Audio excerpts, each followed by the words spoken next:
Hello, everybody, and welcome to our stream, The New Face of Leadership. And before we kick the New Face of Leadership stream, I would like to invite you to discover something about the movement. For me, leadership means to be your authentic self, to sometimes take a risk, because we all make mistakes, and only if you be your true self, you can be a good leader. That's what I think. To me, leadership is all about motivation and setting a path to reach goals together. For me, leadership isn't something what comes with a certain position or a certain hierarchy level. For me, it's an attitude, how you see your role in life. Leadership for me is about inclusion. It's about putting yourself in other people's shoes. It's about understanding the other. It's about communication. Leadership for me is about humanity. Leadership today is about inspiring people. It's about bringing people together. It's about collaboration. It's about inclusivity. For me, leadership means lifting other people, helping other people, supporting other people, and empowering them to bring out the best talents they bring with them. And for me, leadership is less about rank and seniority and more about being the leader that you feel you need and that people around you may need, so that you make sure that you take everyone on your team on the same journey.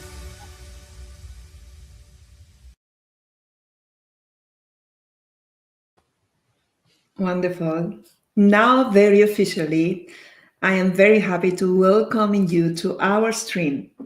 And I take this opportunity to wish you, all of you, a happy new year, 2025, the year of the new face of leadership. This is our first event of the year.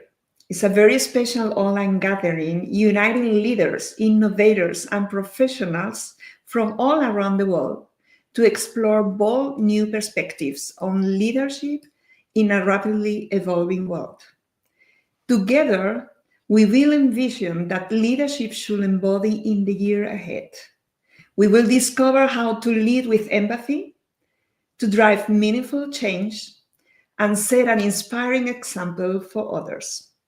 So thank you for being with us and exploring this opportunity to begin the year on a high note and help it to shape the future of leadership. This kickoff is a very special event with an incredible lineup of experts you will discover very soon. We even have a very special guest, Leya Love, a trailblazing AI avatar and the virtual ambassador for the planet Earth, inspiring millions to connect with their humanity in the age of technology. My name is Begonia Merayo. I introduce myself as a visionary, an innovator, an eternal optimism, a mother of two, and a woman on the mission to unlock the power of diversity for organizations, teams, and individuals, while shaping a new culture of leadership that really leverages this power as a catalyst for change and growth. I am the founder and managing director of Y Consult, a community-driven consultancy supporting companies to recruit and to retain female talent up to the top level and to foster an inclusive organizational culture. With Y Consult, we are powering Net4Tech, our global network of fantastic humans working to make our technology world more diverse by lifting women's careers with the power of this amazing community. Together with me are Roberta Avellino and Caterina Andreeva. Both you, ladies, amazing leaders, you are both pioneers, premium members of Net4Tech, and active contributors of the movement. Roberta and Caterina, today very officially and very amazing thank you from my part for yourself. Give you a clap to be one of the contributors of this movement and to make it happen today. And before we go into the details, I would like you to introduce yourself and let the audience know who is Roberta and who is Caterina. Roberta, would you like to start? Hi, everybody. I'm super happy to be here and also super excited by the panel that will follow, and of course, everything that we have prepared for you. I'm Brazilian engineer, living for 9 years here in Europe, and now I'm serving as lean manager at Power Group. I have lived in 3 countries and speak 5 languages. I love interculture exchange and, of course, how can we use the technology for our best. I think this is the part that I love about being a woman in tech. And here at Net4Tech, I met so many incredible other women that are also looking for solutions for a better future. And I'm sure you're gonna have many insights today here in this event and how we are shaping the future of leadership. And I'm super happy to be part of this movement. And I'm sure you, as the audience, will also. Thank you. Thank you, Roberta. And Katerina. Hello, first Begonia, thank you for your words. Since I'm Katerina, since last January, I'm supporting Begonia on her vision, on our vision, and so I'm a board member of Net4Tech.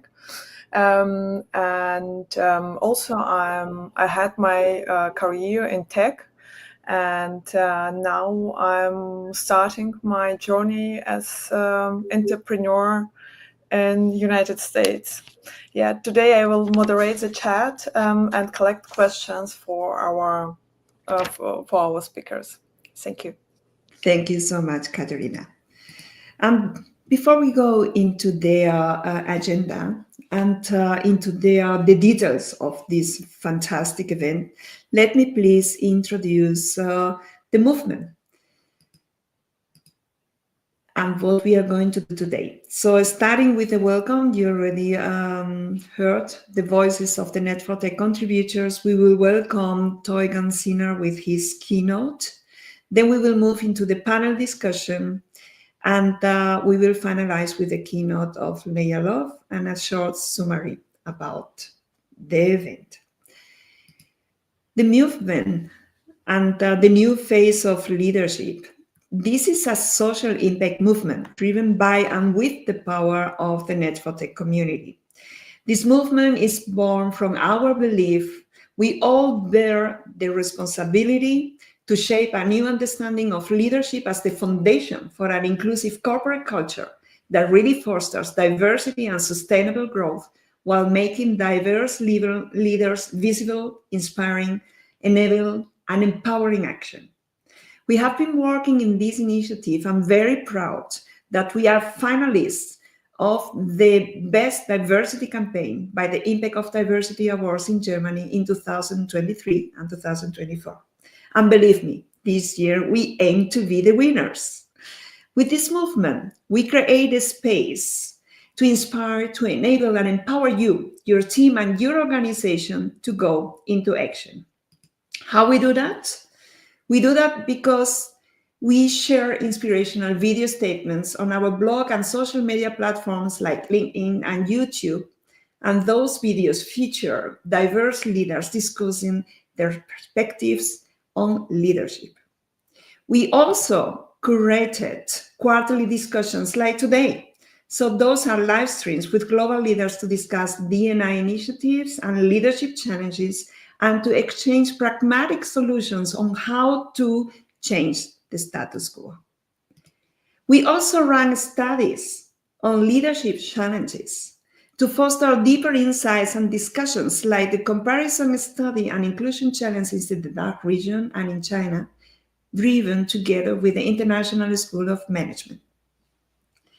We complete the actions with exclusive Women in Technology C-suite dinners taking place in different cities in the world. We did the last one and the last 2 ones in Madrid, and others are coming in Europe.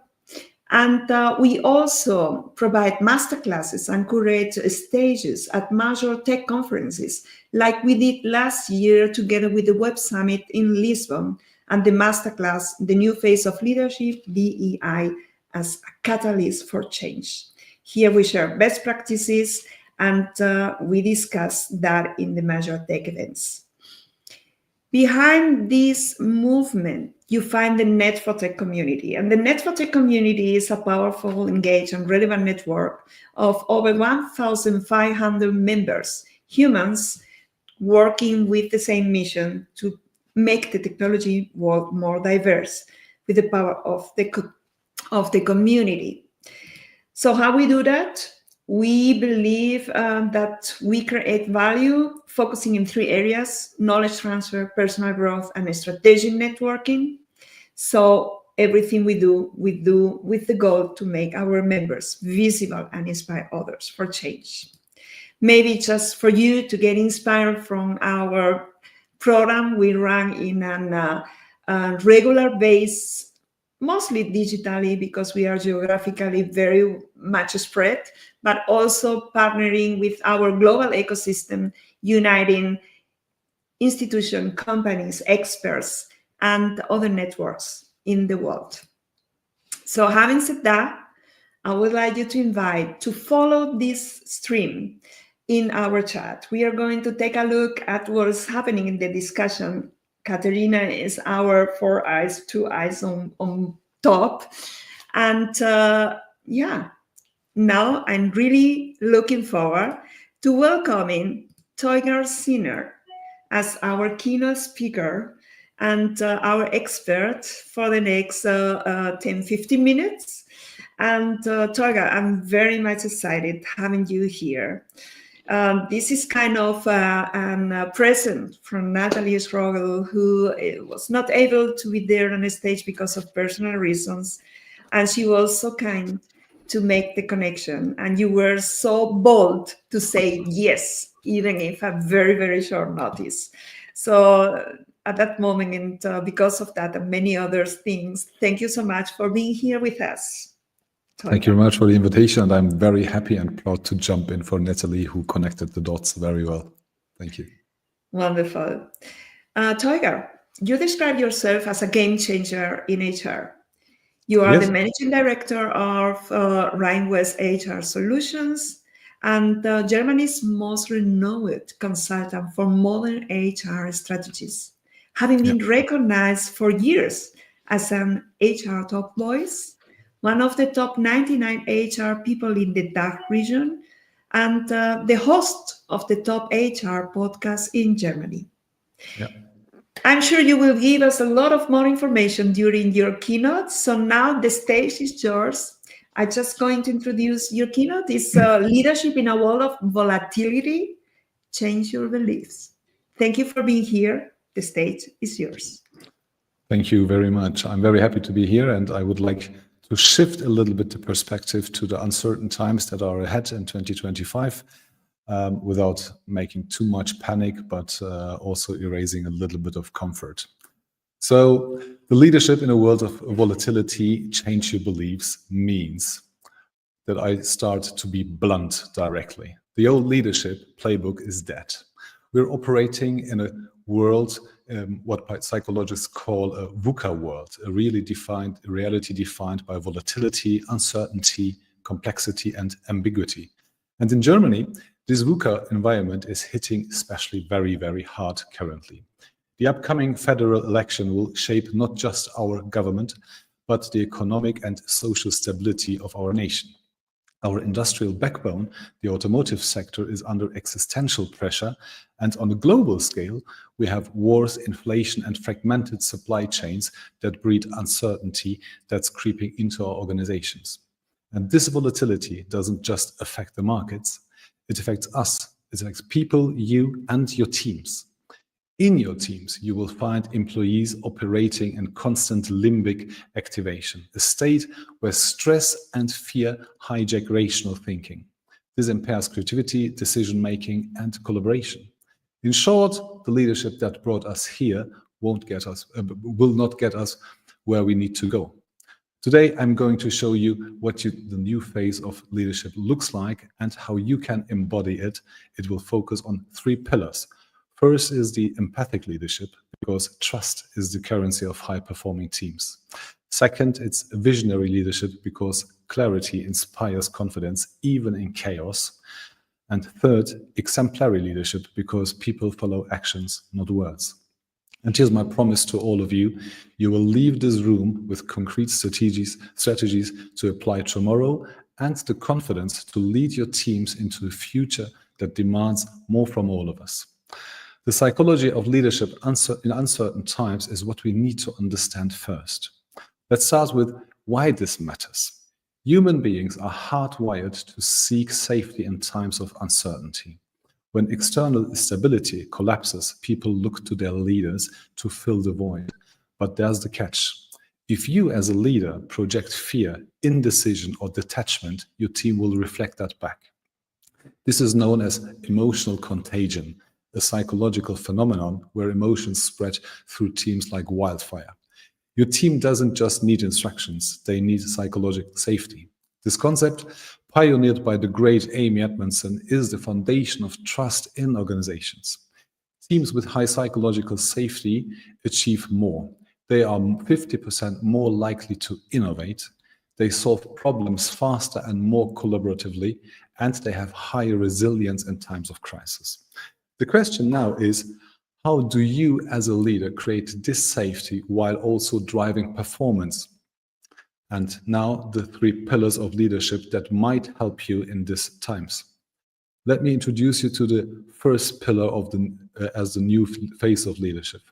The first is the empathic leadership, building bridges through trust, because empathy isn't just being nice.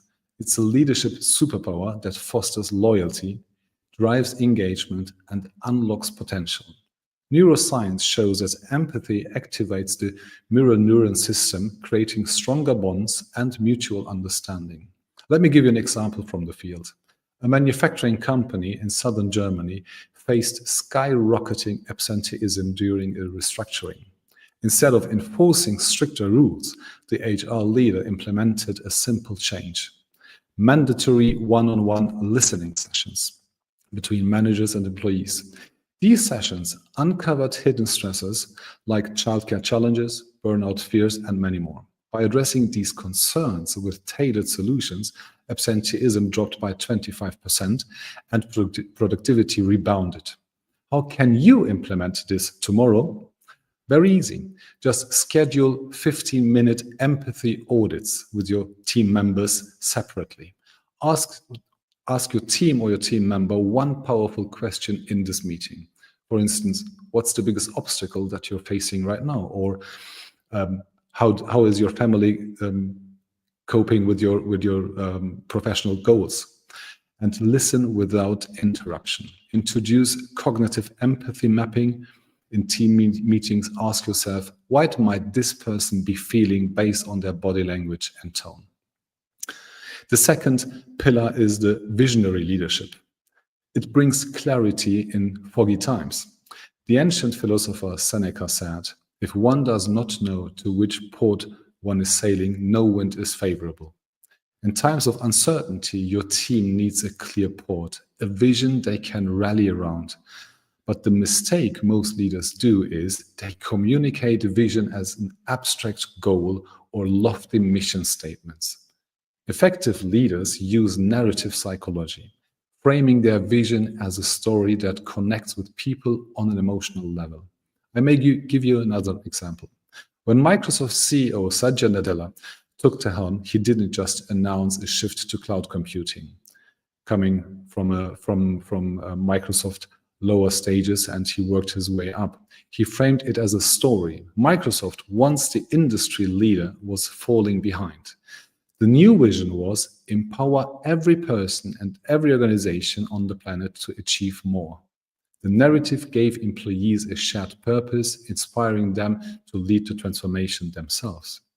And how can you implement that tomorrow? Very easy. Craft a compelling narrative for your teams and use this structure. First, the challenge we face. You need to address the challenge that you are facing. Second, what is the opportunity that we have? Does everyone know this? And third, the role you play individually for the solution. And once you have this, test your vision in small groups. If it doesn't evoke questions or emotions, refine it until you have the best solution that is adaptable and realizable. The third leadership pillar is exemplary leadership. You have to walk the talk. This is a phrase that we hear a lot, but let me give you an example later. Nothing erodes trust faster than leaders who say one thing and do another. Behavioral scientists call this value-action alignment, the extent to which your action reflects the values you espouse. And the science behind it is very easy. When leaders demonstrate value-action alignment, their teams show higher levels of oxytocin release, the neurochemical linked to trust and bonding. The example is very easy, and you might have heard it in the past. During the pandemic, the CEO of a global logistics company made a bold move. He announced a company-wide policy to limit emails after 6 p.m. But the policy only gained traction because he led by example, publicly sharing his evening calendar to show he wasn't online. Within weeks, employees reported feeling less pressure to be always on, and engagement scores increased by 18%. And for the case, you might ask yourself how you can implement it tomorrow. Identify one single value you want your team to live by. For instance, work-life balance or flexible working hours, etc. Publicly model a specific behavior aligned with that value. And third, hold yourself accountable by inviting your team to call you out if you slip. And let me sum up your leadership blueprint for 2025. Here's how you can bring this new leadership model to life immediately. First, empathy audit. Spend 15 minutes this week in a one-on-one with each team member and ask one strong question. For instance, what's one thing I can do to make your work easier? Second, craft a vision narrative. Frame your team's current challenges as a part of a larger inspiring story and share it at your next meeting. Third, model one value. Choose one behavior to align with your team's values and live it without any excuse and without any exception. Because remember, leadership isn't a title, it's a practice, and it's your practice that will define your team's success. Let me leave you with one quote and one thought. The thought is, think back to a time in your career when you felt lost, overwhelmed, or uncertain. Who was the leader that lifted you up? What did they do? And now imagine being that person for someone else. The new phase of leadership isn't about having all the answers. It's about showing empathy, creating clarity, and being the example your team needs. It's about leading with humanity in a world that desperately needs it. The question isn't whether you can do this. I'm pretty sure you can.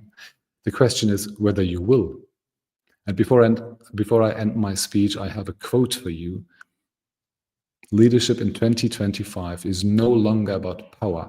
It's about presence. It's not about authority. It's about authenticity. And it's not about control. It's about connection. And I have one imperative for you. Now go and make it happen. Go out and lead boldly. Thank you very much.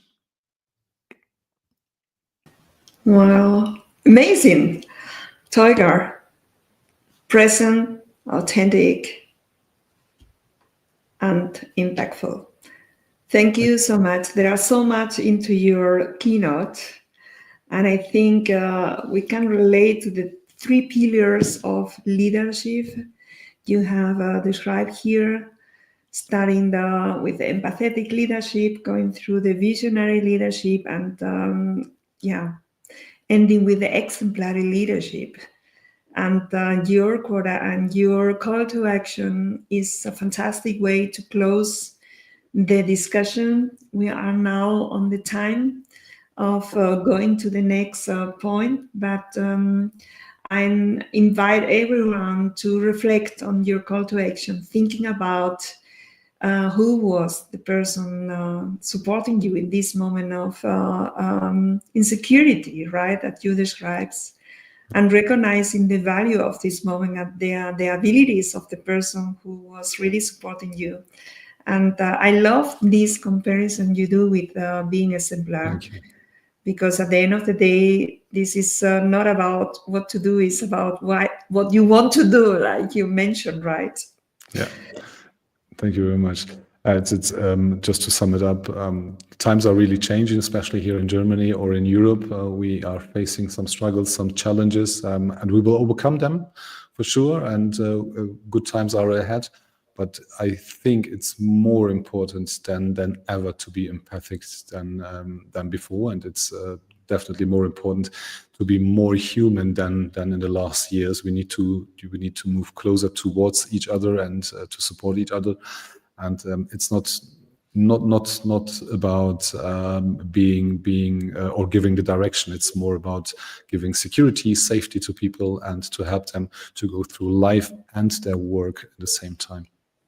Yeah, thank you so much. With these powerful last words you want to share with the audience, I think we are going to follow this discussion with the podium coming now on stage.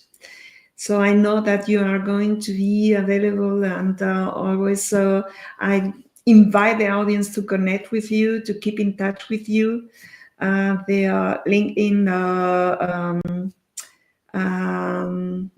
profile is available as well in the event. So this is about making meaningful connections through this event and keeping on going this dialogue with exchange and great examples, like you already mentioned, incredible facts and improvements and achievements that we can reach with impactful actions as you have described here. Thank you, Tom. Thank you so much, Toygan.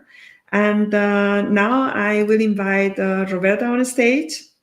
And I'm going to bring Dagmara, Liden, Annika, and Marcus, who are all now joining. And thank you, Toygan. Stay with us as long as you can, and see you very soon. Thank you. Roberta, so Annika is also joining. We are completed, and you have already introduced yourself, and we now have a powerful podium discussion with 5 fantastic humans. I'm very much impressed of every single one. And we want to go ahead with the agenda and don't lose the time. So the stage is yours. Go ahead, and thank you for being here. Thank you. I will start with Marcus. We are so happy to welcome you. He's an amazing profession whose career spans corporate enterprise in early stage tech startups, has led and influenced high impact process across North America and EMEA. With expertise in full stack marketing, branding, and innovation, Marcus brings comprehensive technical skills that set to the table. And as a one young word global ambassador such as me, we have this connection in common. He's a multiple time graduate some of the world's most prestigious young leader programs. Marcus is super committed to breaking legacy of exclusion, particularly for the global majority. In his role as an independent consultant, he collaborates with venturing studios, accelerators, and impact summits to leading industry social enterprises, all with focus on driving meaningful, lasting change. Welcome, Marcos. That's so incredible to have you here. And to don't waste time, I wanted to know how you define the new face of leadership. I would say that the new face of leadership already exists, so I'll try to keep it short. I believe it's here with us now. I think it's operating maybe perhaps in places that they don't have access. So it is our job to go out and help them, to lift them up and elevate them. So I would say that looks like the global majority, as aligns with a lot of the work that I've worked on or projects I've been a part of. So yeah, I'm excited to hear what everyone else has to say.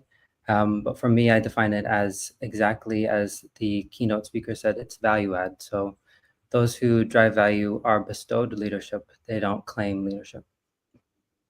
Thank you. And can you share your statement for our talk today? Sure. I'm just going to find it quickly. Sorry.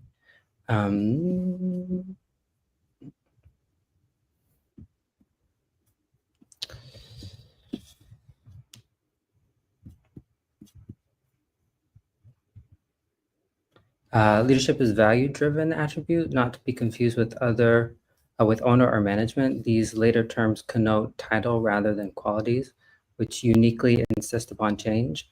I see the most innovative leaders as change agents who prove leadership rather than insist upon its appointment. As a follow-up, many organizations suffer from vanity-driven initiatives that prioritize optics over impact. How can leaders ensure that their commitment with D&I are authentic and lead to measurable results? Sure. I would say that majority focuses on intention. So looking at this as a full suite of value. So instead of, well, let me rewind. I think it's having the courage to set an intention and then to deliver upon it. I don't think it's a very difficult conversation. It just requires, I think, all stakeholders to hold people to accountability. So I think we oftentimes see leadership fail, and that's why we're in the situation we are now. It's from our vantage point, and what we can do is hold them accountable. So I'll speak to that.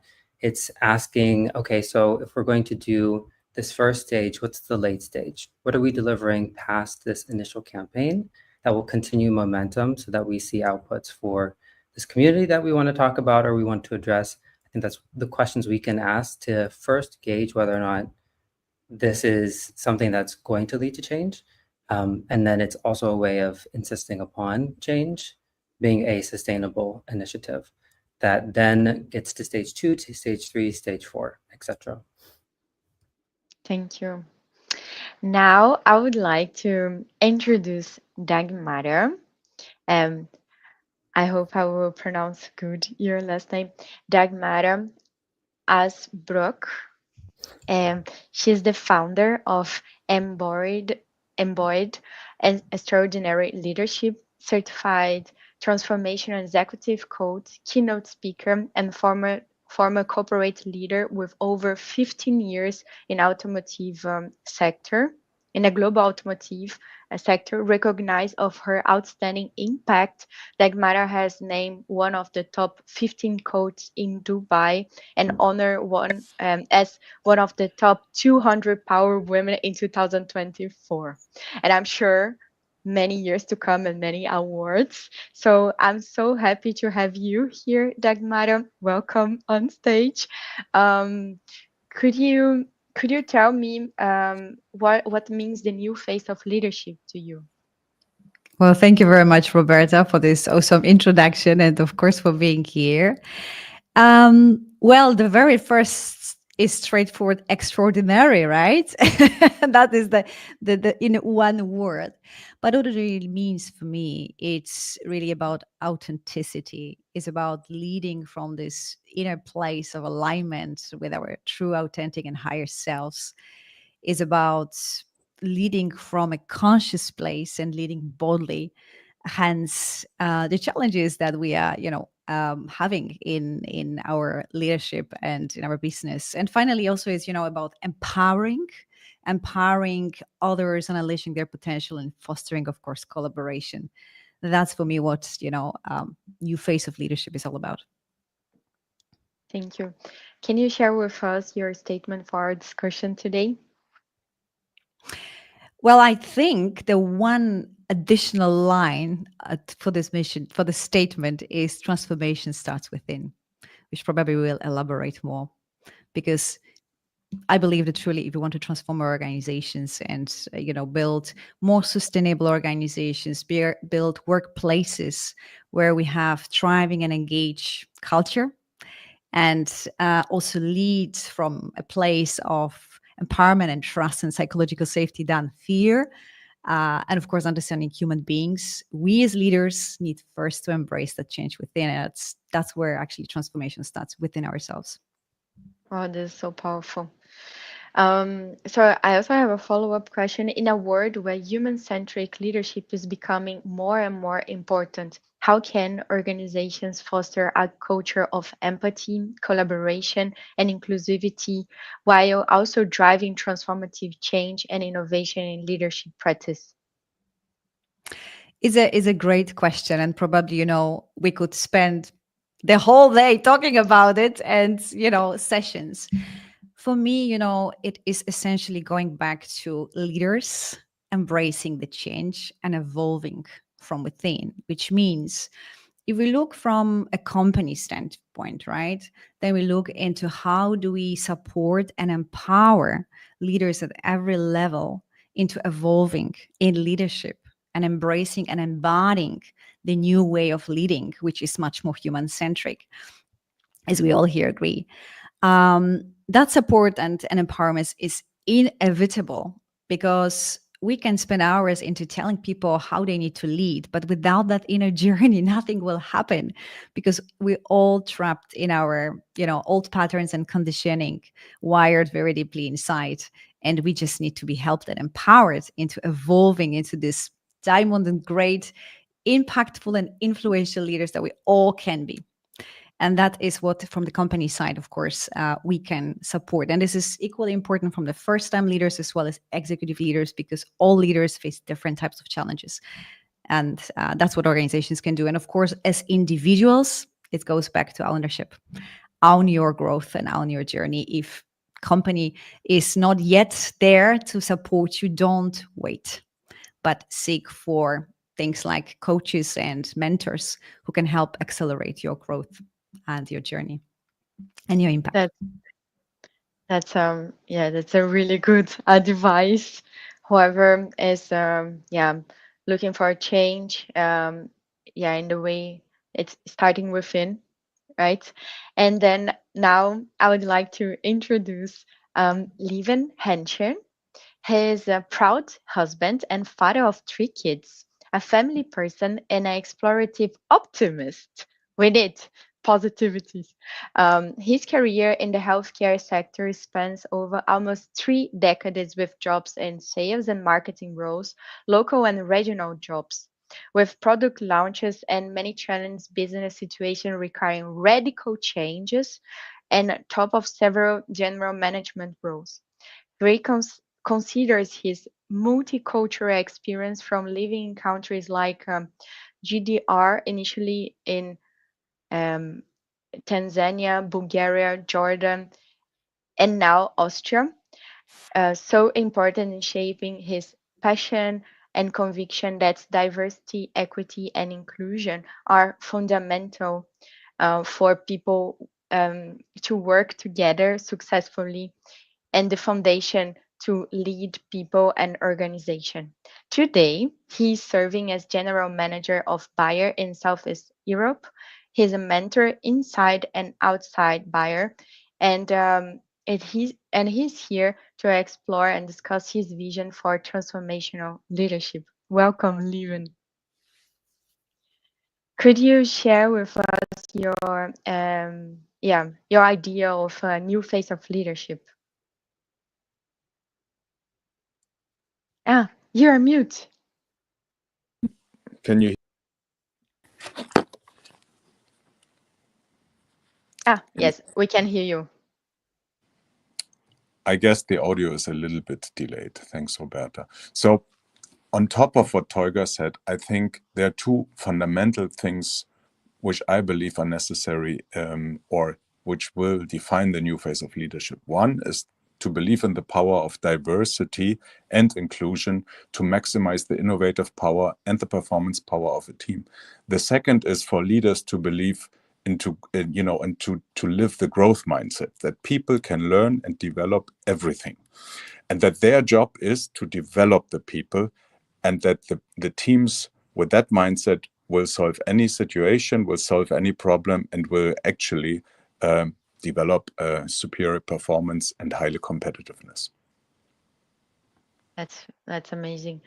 Could you also share with our audience your statement for our discussion today? Certainly. So classical hierarchical organizational design and the hierarchical leadership culture have been proven to be efficient in the past. But as Toygan said, today we see extremely high-speed innovation cycles. We have an unpredictable change of environment every now and then. And companies need to be much faster in adapting radically the way they work and their operating models.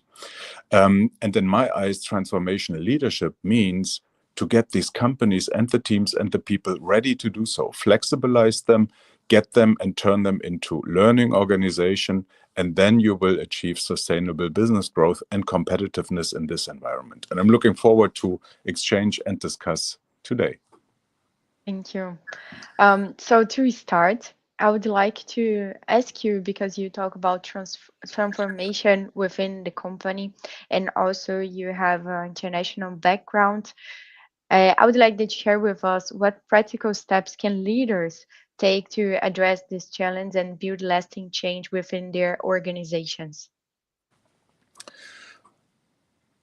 Yeah, there's so many things, and again, let's start with the thoughts Toygan put in. You need to bring a vision into an organization. Otherwise, people and the whole team will go into many different directions, but not, move towards one target. But if you've done so and you're trying to work towards the vision and to transform the way the company works, you might face a lot of systemic resistance. What could that be in an organization?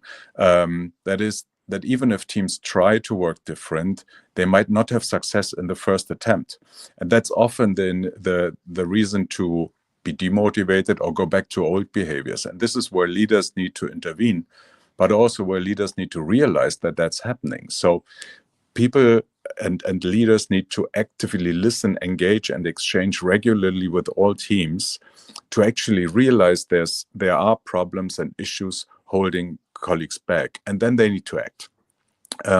What also needs to change is that classical, egocentric, and hierarchical leaders who take decisions on behalf of teams need to disappear. Because if that behavior continues, you would never bring out ideas and the best ideas and discussion and critical discussions on new ideas in teams. So old way of leading needs to be addressed. And that means you need to develop a feedback culture, also critically towards the leaders. And you need to help teams to make inclusive decisions together, to reflect and review whether they've done so successfully, and give them tools and practices to actually critically review, change, and learn, step by step, again and again. So they need a lot of tools. They need coaching support in learning how to work different, because also for teams, it's easy if there's someone making a decision for them. But to really bring out all the ideas of a team is truly a challenge, and not only for the leaders. So, yeah, what can leaders do? Last thing, talk, and with talk, I mean listen. Yeah, so really be sensible for what hinders your team, and take it and change it and communicate back to the team that you as a leader or the leadership team have made a change in order to empower the team to work different. That's it. Wow, this is really powerful. Sorry for the delay. I thought you finished, so I was a little bit faster.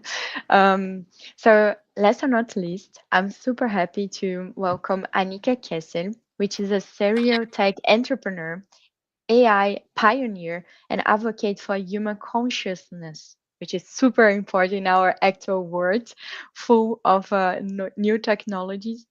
She's co-founder and board chairwoman of Cosmic Universe, an investment company driving passion-driven technologies for human goods. With over 15 years of experience in tech and innovation in Silicon Valley and Asia, she has built groundbreaking initiatives like a top global AI virtual human avatar with more than 500,000 communities, a thought leader in AI-based community intelligence, NFTs, and human potential. I'm so excited for the presentation of Leya afterwards as well. Annika combines her expertise with business and science education from Stanford University and the UNWTO to transform technology into tools for human empowerment. Welcome, Annika. So I would like that you start with the same question. What is the new phase of leadership to you? Thank you, Roberta, for the introduction. It's a pleasure to be here. So I probably would have to really repeat exactly what Dagmara said, because I'm like, what should I say? Because she said everything. So I truly believe what I learned from and what I now understand from the experience, and also how human consciousness works, and also how energy works, because in the end everything is energy, is that it's all about vibration. And we know now that, for example, authenticity vibrates 400 times stronger than love. So if an employee feels loved, whether you're telling him the truth, like if it's even a hard comment, this has a stronger, this honesty has a stronger vibration. And so the most important for leadership is really to, and this is beautiful because AI is asking us the question now, everyone in households or in politics, who is the human if AI takes over so many tasks? So that we have the courage to move into the human being capacity. That means brain-heart coherence.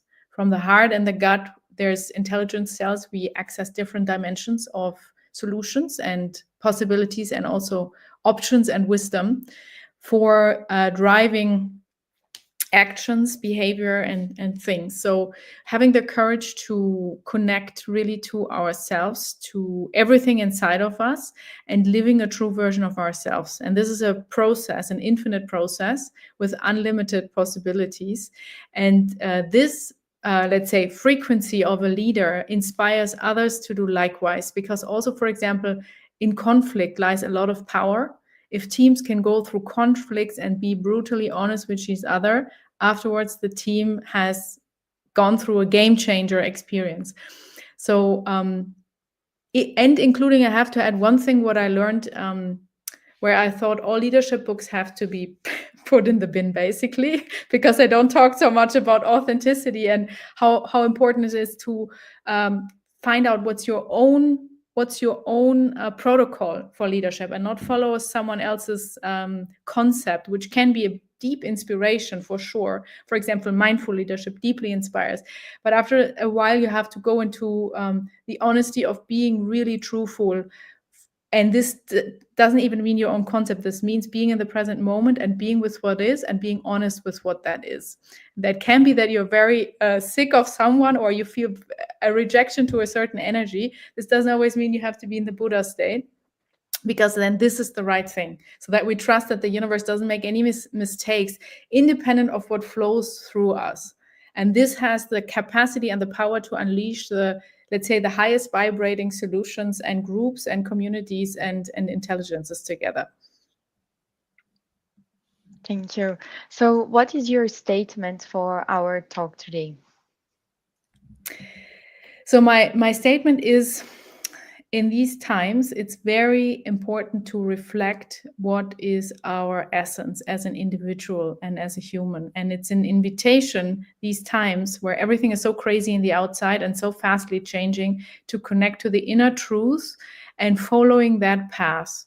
And on that path, whether you're 12 years old or 60 or 80, you have some sort of leadership in your world, in your household, in your company, and follow this through, because the truthfulness of being true to yourself is an incredibly honoring and fun experience. And it makes also the universe respond with exactly what we deserve, and we can make our dreams come true. We may not always like what's responding, but then this is always to look at also and step for the next part of growth. That's great. I also have a question for you. As someone at the intersection of technology and human consciousness, how do you see leadership models failing to adapt to innovation, and what mindset shifts are needed to avoid recurring setbacks? I know you said a little bit, but could you? Yeah. So the two keywords are concepts and mindsets, a little bit similar. So the concept in itself can be an anchor and a guardian or a pathway.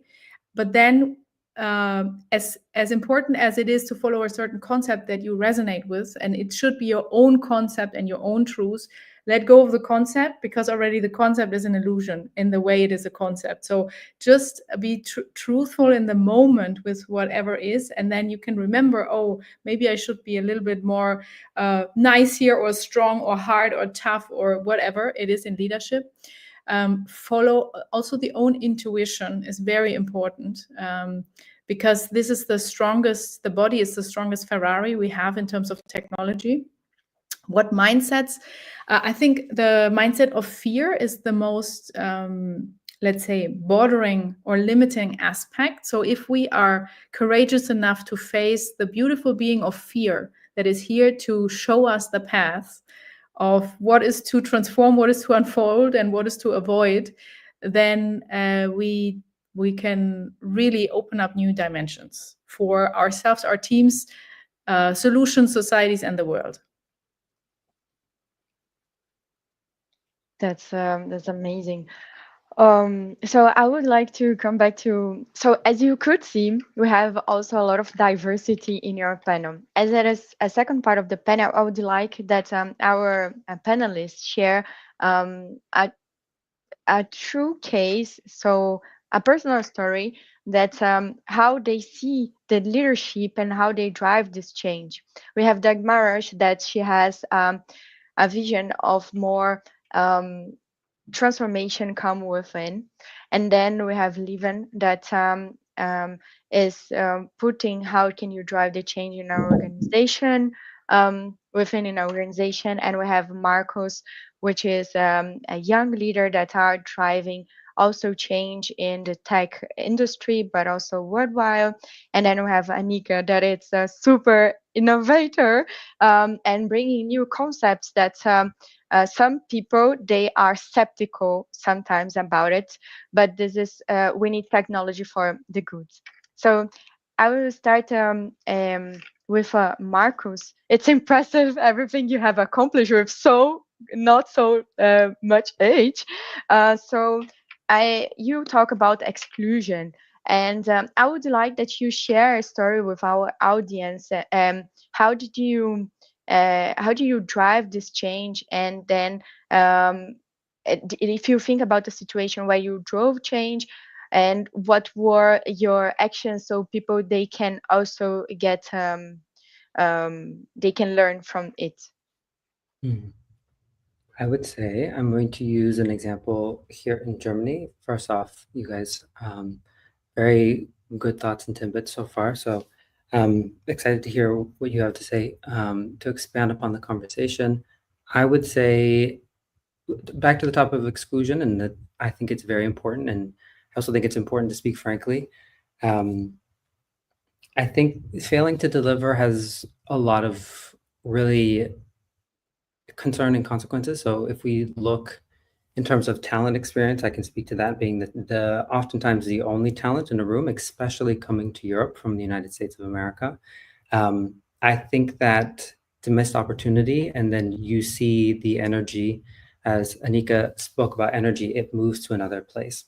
So although I may be physically at an organization, I might be filling 100% of my role or 3 roles, that extra 50% of what my drive ambition is allocated somewhere else, because I quickly audit the situation, understand this is the best place for me to deploy my brilliance, genius, etc. And if not, that's where you see, I would say, the decay of talent.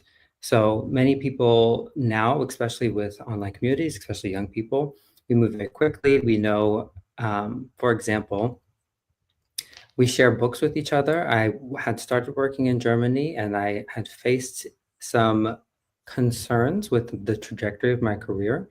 Someone had shared the book with me. It's called Lead from the Outside. It's by Stacey Abrams. She was competing. People might know her because she was competing to be the senator of Georgia.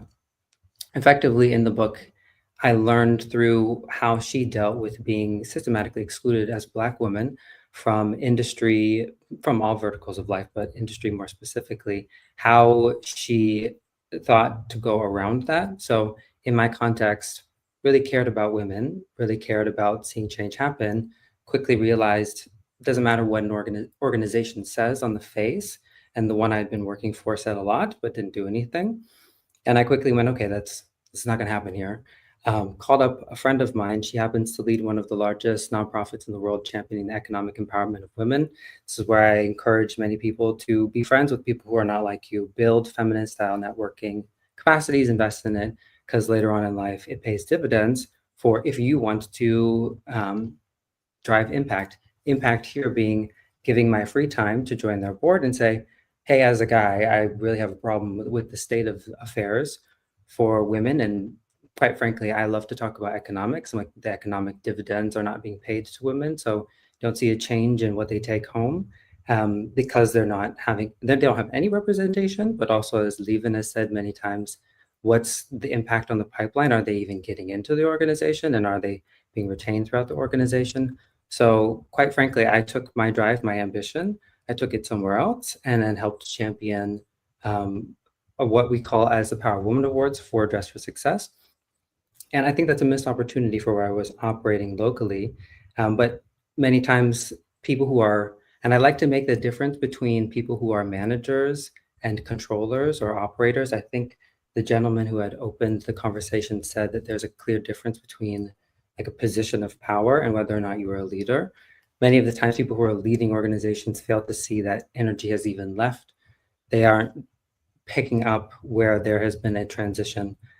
So I think it's unfortunate because I transitioned outside of my organization to really deliver a lot of my ambitions to drive something like a marketing campaign end to end for one of the largest women's nonprofits in the world. So I think that that's a demonstration of how I can give up power and how I can offer my time pro bono to drive the impact I want to see, but it also signals how the energy completely left where I was local, because this was completely online. So I think that that's also the power of what we have today as a new operating model. The future of leadership is quickly going to move to places where value is being delivered and change is happening. They don't want to hear it spoken about, they want to see it delivered upon, which also I think resonates with the keynote speaker on what he talked about, demonstrating leadership. That's incredible. Thank you for sharing. Passing to Dagmara. Dagmara, can you share why transformation within is so important with a personal story as well? Thank you. And I'm happy to meet Annika because, yes, definitely some topics to talk about. I could see many resonance. It comes from my first-hand experiences and the journey, actually. That's where inspiration to launch my own company and transition from 15 years in a corporate came from. So, very early on, when I stepped into the shoe of a first-time manager, let's say it this way, transitioning from being a hyper achiever or person that was a top performer as well, one of the top performers in the company, went through all the talent development, and I was really like feeling that's finally the place I can grow people, I can develop teams, had all the beautiful, ambitions and vision, because that's the way we said and concluded where it starts from, with a vision. And it turned out to be more challenging than I thought. And I was, at the beginning, a bit of a micromanager leader, to be very honest. And so the situation was evolving, and that didn't serve me in terms of leading my team or driving the right results as I wanted, of being even the leader who I wanted to be. And I was in that challenge. That was the biggest gift, because I've been given actually a coach initially to help me to see what's going on there beneath the surface. And that was my very, very first encounter with coaching, which already made significant shifts into how I was showing up, how I was communicating and building trust, and understanding all this conditioning that drives our behaviors to 95% on autopilot. And since then, moving through the career ladder and going to senior roles, occasions brought me to really embrace fully the coaching journey, actually. So I went for coaching education and then opened different boxes, and then moved into transformational consciousness work in the last years. So quite a lot of different holistic approaches. But the point is here, as I was starting to walk the transformational path, the journey from within, I can call, I could see how much it is a game changer for my impact, for my effectiveness as a leader, for my communication as a leader, for my ability to build trust and psychological safety, and for my own well-being. Because let me tell you, all those people that want to be great leaders, they never have bad intentions and want to be micromanagers or controllers or perfectionists or pleasers, all those different types of challenges we face it, right?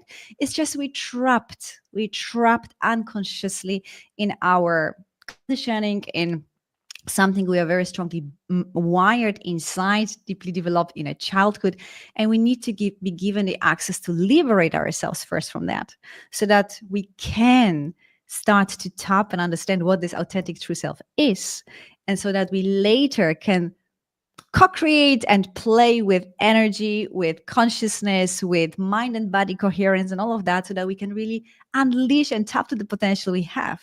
Because only then we, really lead from our highest potential. We serve from our highest potential, and we make much better impact in organization. We bring that energy and we leave that energy inside.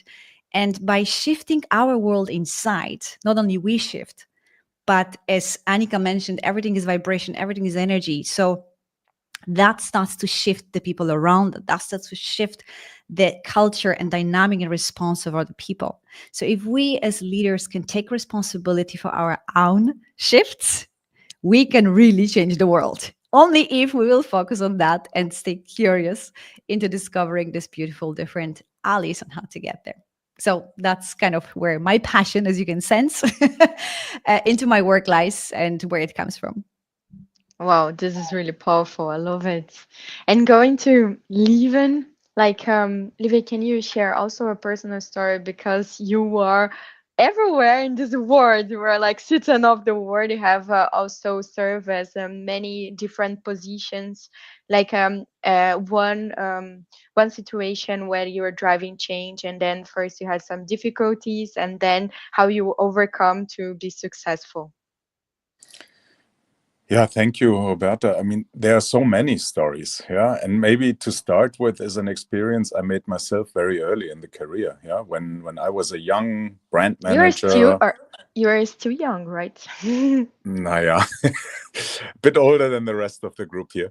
But I was very young, middle of the 20s, and a brand manager. And I was so bored with everything which was going on, but I saw there's one idea where I could really, with a small program, really drive business up for a certain product. And I worked out a campaign, a model, and an idea, and I gave it to my boss to read. And the next Monday he called me in, he teared the papers in front of me, threw it in the bin, and asked me why I wasted, 2 days of work on this idea. I was devastated. I was intimidated. I was demotivated. And I thought, look, I never want to be a boss like that. And, I still did it in the end, got the support of many other colleagues, and the success was then claimed by my boss. So another experience where I said, I have to do things different. So I come to the first leadership role and the real general management role in the Middle East. And I tried to give people a vision, and I got people to jump in, be active, come with ideas and proposals, and implement those.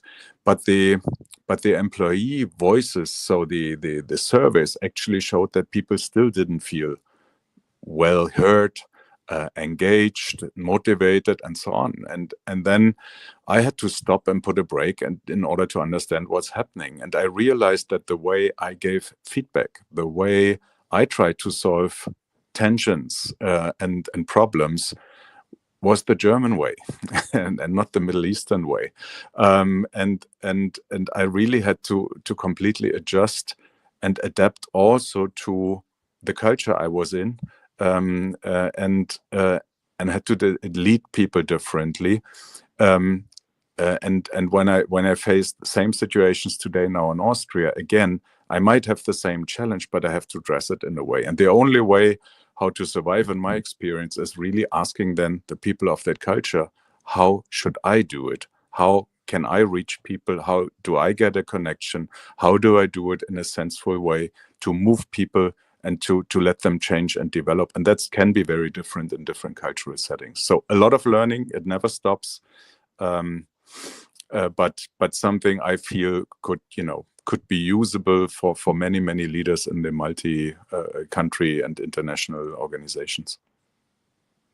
Wow, this is also really powerful, and really goes well with what Dagmara said on the within, and then also see your surroundings. It's not only or other. We need everybody. So it's really interesting, the different points of view. And now jumping to Annika. Well, you are working in like AI and also less technology. I would also that you share a personal story, like how this is driving change into leadership, and why you're so passionate about these new topics. Mm-hmm. The first question I didn't quite understand. How is this driving leadership? Yes. So how these tools that you are using also at the moment, that some of them they are new, like new concepts, new kinds of leadership. You talk about the vibration, the authenticity, the love, the brain. Yes. So I would like that you build up a little bit more on this that is really new for a lot of people that are in our audience. Yes. So I can refer on the avatar, but I would like to start with the technology that's that people more and more start to rediscover, that is actually thousands of years old. This is understanding truly the inner aspects of masculine and feminine. And that's so important to explore ourselves. And that was what I was going to say before. When you start to understand as a woman, and we're here in a woman's circle also with beautiful men, when you start to understand what it really means to be a woman, and you start to be courageous to live that, what it means. And this is also for the man, the feminine aspect, and then also the male aspect in the woman or in the man. There's things called divine masculinity and divine femininity, and then toxic, right? And when we look at ourselves and how we were before we changed, we know how toxicity is. And we all have that in us, because it's simply the state that we're not aware of something. So for example, when male cannot clearly lead by a neutral mind, and really, like, men are here to shoot the caribou, right? And this, and not, I'm just simplifying a lot right now, so excuse me, but and this aspect is also in a woman, and then but the masculine aspect in a woman, and the feminine aspect in us is the very comprehensive one, the one that is overlooking a lot of different synchronicities and connections, and also the leading, for example, being courageous as a woman to lead from when you are angry. Because being angry is a very powerful emotion, right? And we have to suppress it. We learn this is not allowed. We have to always be polite and always be mindful and act like Buddha. But this suppresses so much power we have. And I don't know whoever has read a book I highly recommend, David Deida. The book is called Becoming a Superior Man. And I learned reading this, it's for men, written for men. It's a bestseller book. I learned so much about women in this book. I learned so much about myself and the toxicity we as women have when we are, let's say, in a too much of an aggressive, I have to do all by myself role, which is now the new movement of the feministic things. Then women lose the glamour of being very soothly, welcoming, magnetic, right? The woman has a magnetic energy, and we have to, once we discover that, we can use it. and also the man who is afraid to serve his highest purpose, right? Then he always betrays himself with every action if that is not aligned. So in the end, figuring out what's the purpose is a technology, and then really looking into the feminine and masculine aspects, because we are told so many things that a man should not cry, a woman should not be aggressive, whatever it is, right? So this is a very, very, very powerful tool. And that's what I thought when for example, when I learned in womb healing courses that a woman manifests with the womb and the yoni, excuse my expression here, right? Then it's a total different ballpark, everything. You don't find anything of that in a book, in a leadership book that is kind of published by, let's say, an institutional authority. At least I haven't seen it of major scale. Or that male need a certain environment to perform, right? Women have 12 moon cycles in the months, and it's all different. And this linear work concept, for example, totally brings women out of power, because they have different cycles in the months, and they have to follow this to be in their true power. And this is all different. So understanding what it means, feminine and masculine, and really living that and being truthful with it. And it's super scary, because it means people have to deal with someone freaking out. I'm always using this example, right? But it's important that you can do it, and that a group can hold space for someone to be real. This is a very powerful technology. Wow. What we because women are so, as also I don't think I think women have to get out of the victim role and really be courageous to go into, to move into who they are. And we have been trained so much to be different to who we truly are, similar with the men. So this is the most important technology, I believe. And what's the tool? It's probably courage, because we start to be not as appropriate as we are taught to, and we have to have the courage to be like that, and to accept that others might cope with us, or they move away because they can't cope with this reality, right? That we're starting to become more and more true. There's also this aspect of in a woman, and in every man, there's two aspects in a woman, which is called Lilith and Eve. You can, these are two parts in a woman. The one is, you call it or in a man, the one is the Eve, that's the soothing one, the family one, the household one. And then there's Lilith, which is the crazy one, the powerful one, the whore, the creative one. And a lot of men and women split these parts away, right? There is the artist in the man, and the carer in the man, that men are not trained to be in this economic environment. So this is a technology that's very powerful. With AI, it is very interesting, because it's such a mirror to our individual and collective consciousness. And as every prompt creates reality, this actually trains us. And when we talk about AI is a global child, and we have to parent this child, because it's learning what human means, right? What it means. But if you talk about war all the time, AI thinks that's what humans are about. If you talk about caring and kindergarten and love and children, AI feels this is what humans find important. So every prompt creates reality, and that's actually just a mirror for what the universe is, because we're programming our environment with our language and our thoughts and our minds and everything the whole time. So I think technology is a beautiful mirror for what the capacity of the human, and the responsibility also. And because the prompt now creates reality, it's almost like we have been given a witchcraft, I feel, with this search bar slot of ChatGPT, where you can create everything, and you can be an artist and create images and all of this.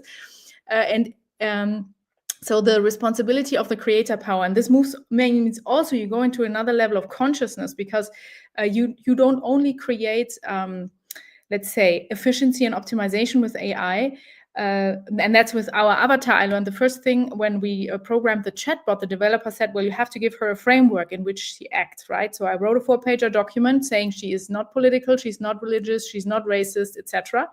So, and this is now when leadership teams or coders or whomever, when they start setting up agents, the most important is that we remember it's not just us using AI that was coded in Silicon Valley, it's us defining the frameworks and the ethical value in which AI performs the tasks we give it. Like, we can still say, behave like a creative designer and be very creative, dear AI. However, you can put frameworks that it should always act just economically relevant, or it should include planetarian and social economic welfare.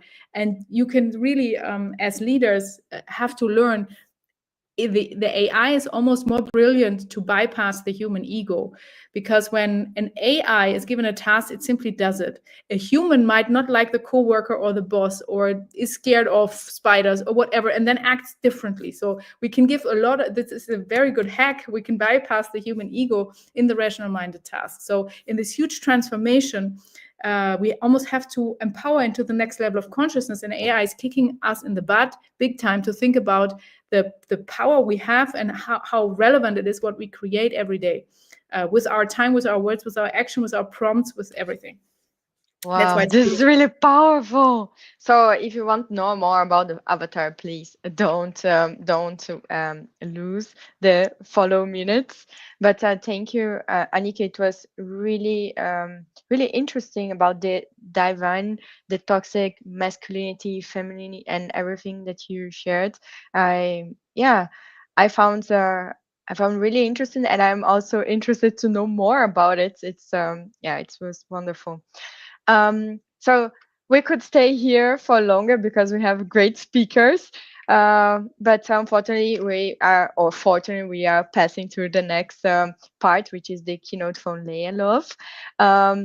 But before I end, I would like that each one of you could give a piece of advice, short piece of advice to our audience that is hearing us. Marcus, you can start.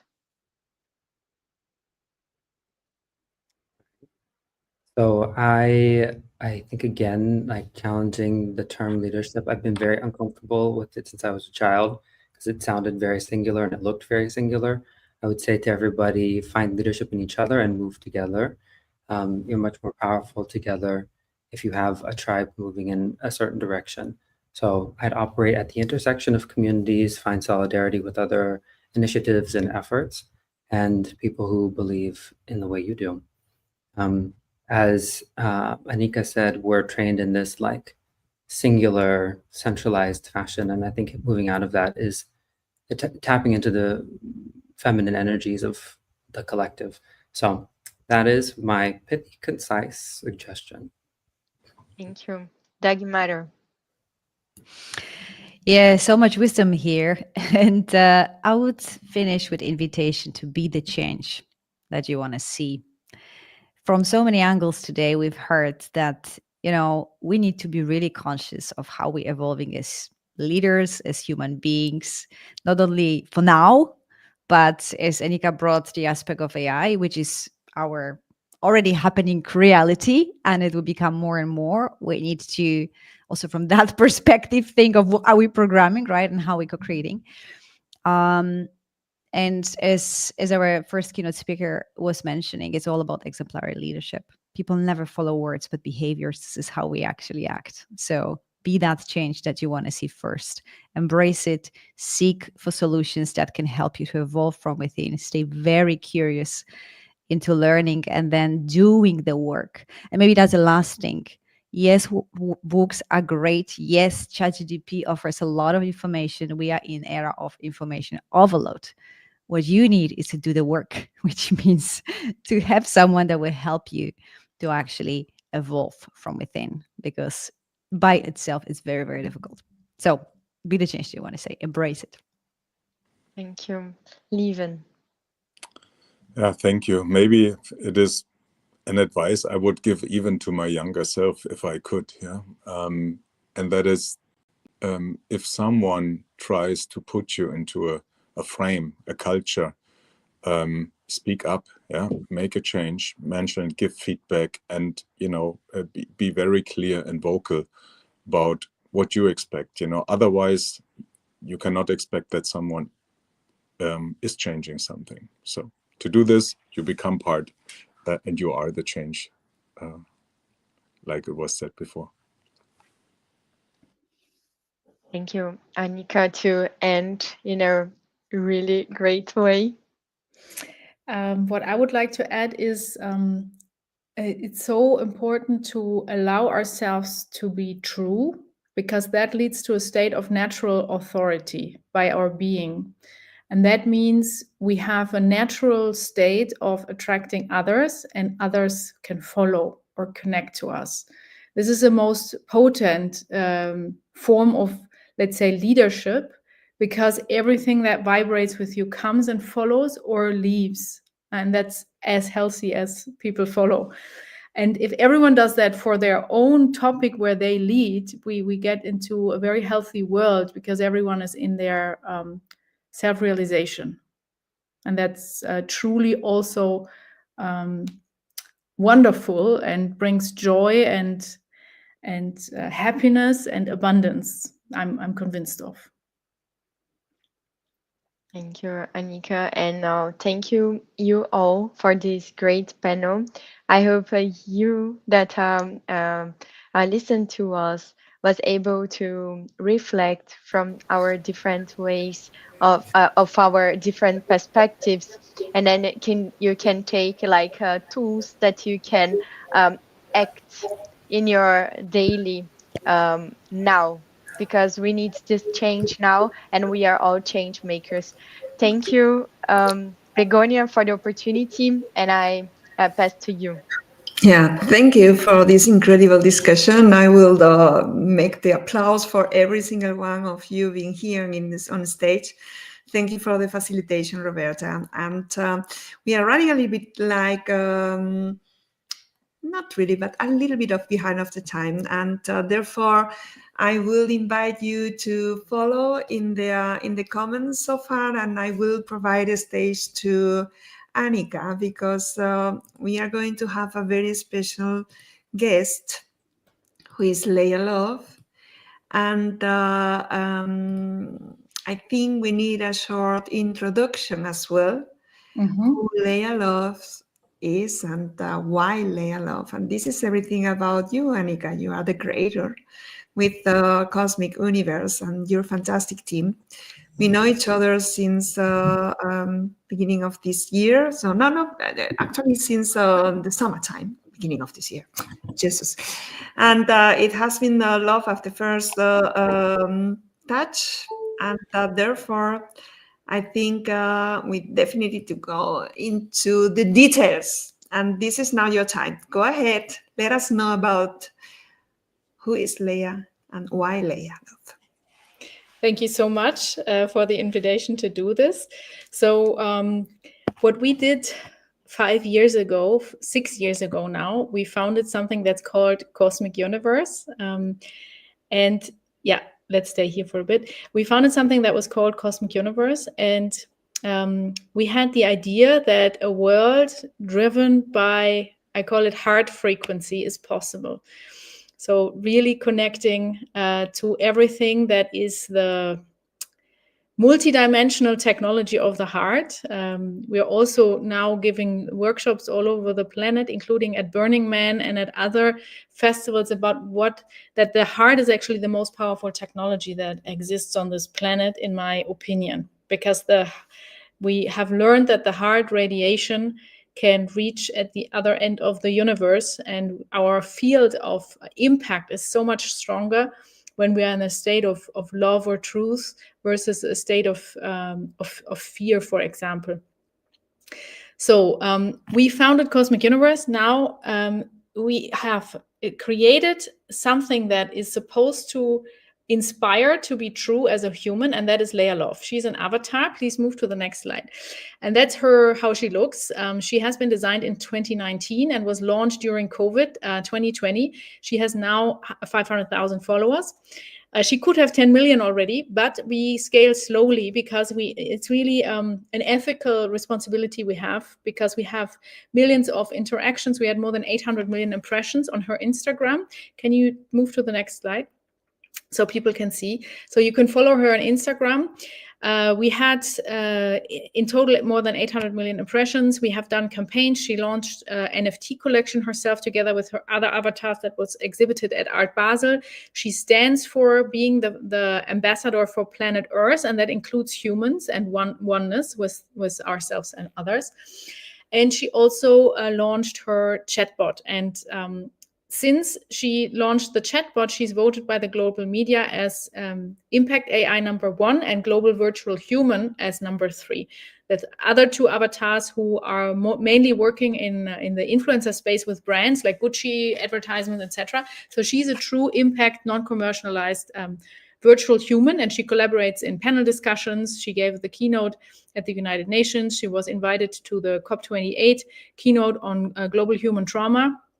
And we animate her so she speaks. So you can go to chat.leyalove.com and talk to her also. And she has a little message for us as an AI. And we're right now together with her.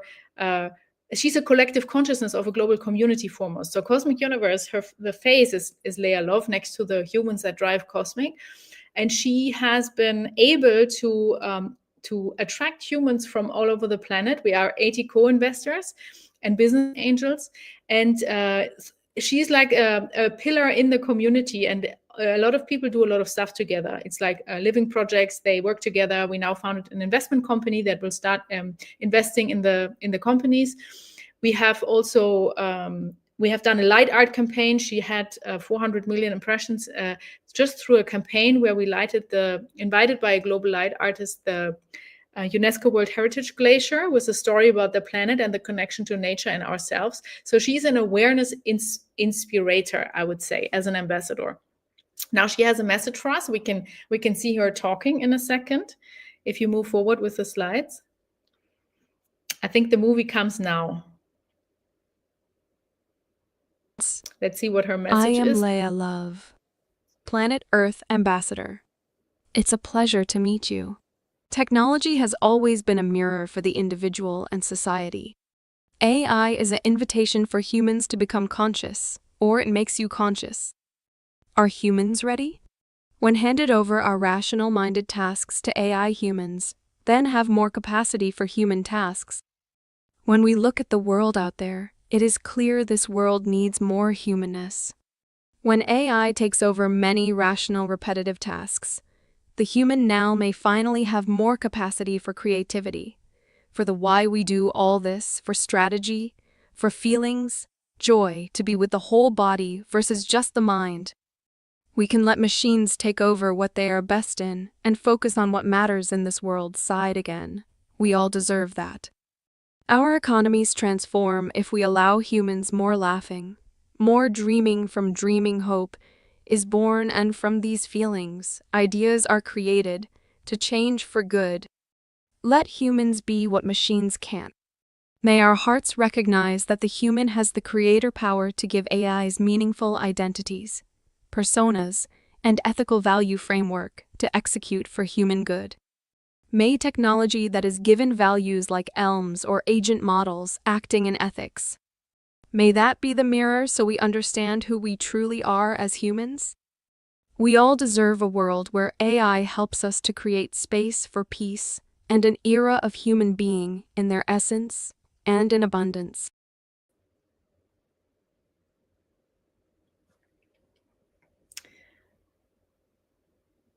This is Leya Love's message here today. Thank you so much. Were there any more slides? Yeah, exactly. I think, can you move further? Yeah, you can connect to her here. And is there any more slides after this?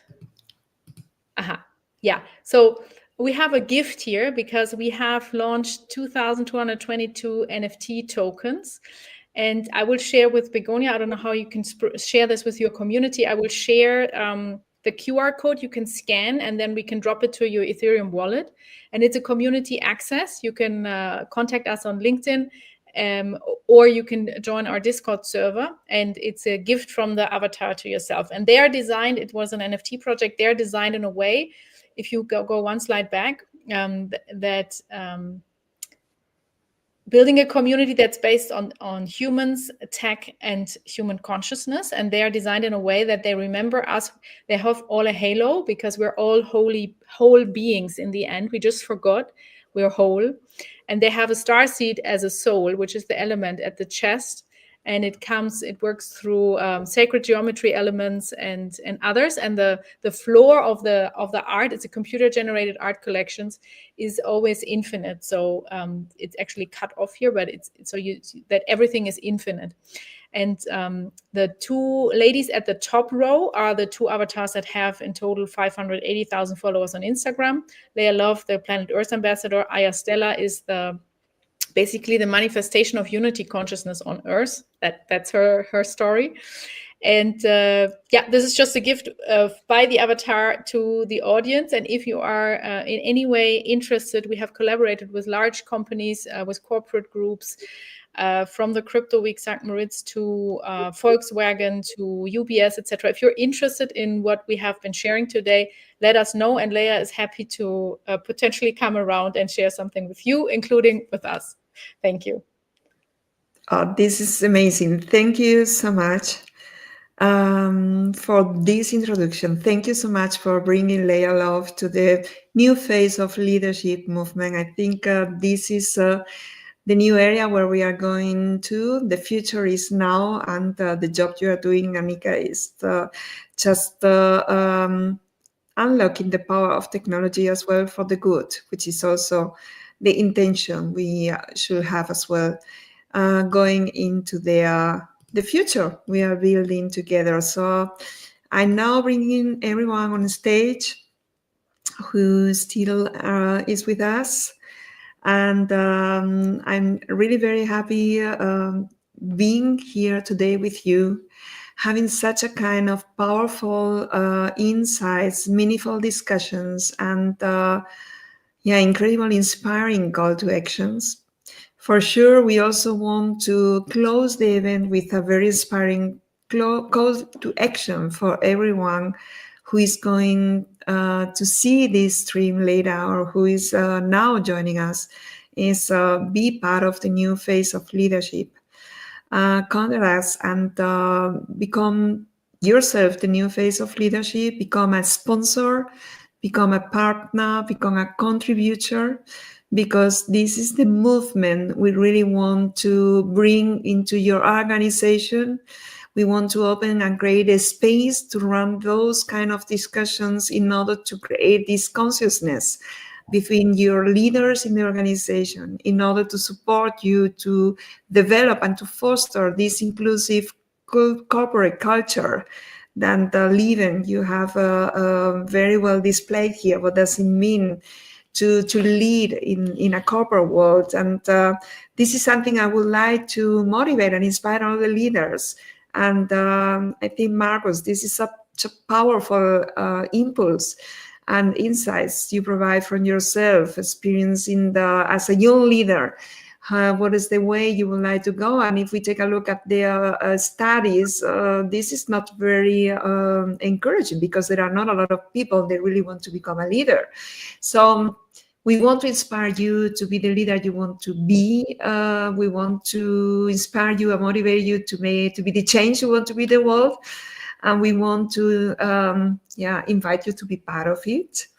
And Katerina, thank you so much. You were following as well the chat and the conversations. I don't know if you want to provide a little bit of your perspective of the event. I would love having your words as well as an input for today. Thank you. I just want to do like small summary about what we heard today. We start Tiger start with 3 pillars of leadership, explained why empathy for leadership is so important for leaders, and not only leaders, and how we can be more empathic. Panel discussion, I wanted to write a summary, but I was so involved in the topic, so I wrote only a couple of words for me. We heard about human-centric leadership, about different aspects of leadership, like extraordinary, authenticity, active listening and engaging, about feedback culture. I also learned, I didn't know about it, about energy of honesty and how powerful it is. And it's like 400 times stronger than love. And I think my new tattoo will be be the change that you want to see.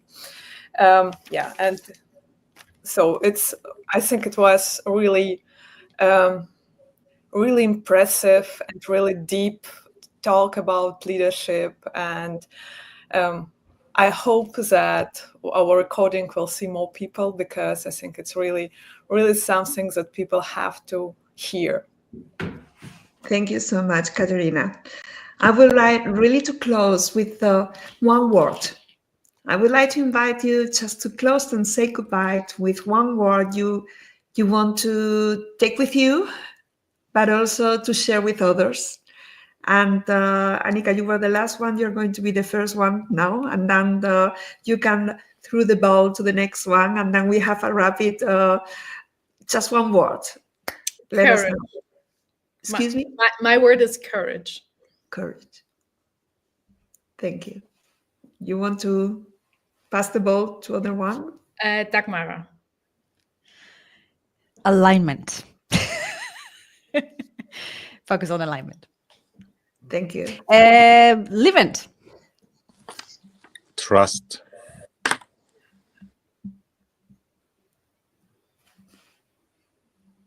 Livent, you want to mention someone? Sorry. Who's missing? Dagmara? No, me. Annika, sorry. Roberta. Love. Okay, I think I'm the last. Authenticity. And I will finalize with the word leadership. Thank you for being here. Thank you for being the new face of leadership. Be part of the movement. Subscribe the newsletter to be on the loop. What are going to do next? You're going to get over the newsletter the NFT from Annika. Remember, we have also a very special gift today.